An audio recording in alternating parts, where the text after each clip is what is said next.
just injured something in the gym and you're thinking, should I rest this, right? My elbow hurts and should I rest it?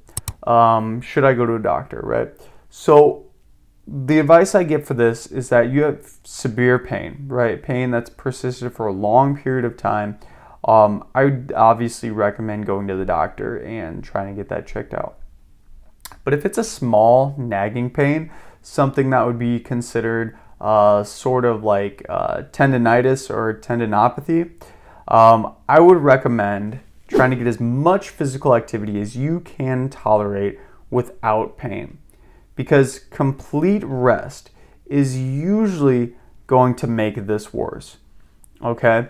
Usually complete rest will make this much, much worse because that area will become tight, it will become restricted, and when that becomes restricted, it's just causing so much more tightness and basically pain signals to be sent to that specific area. So we're trying to do a small amount.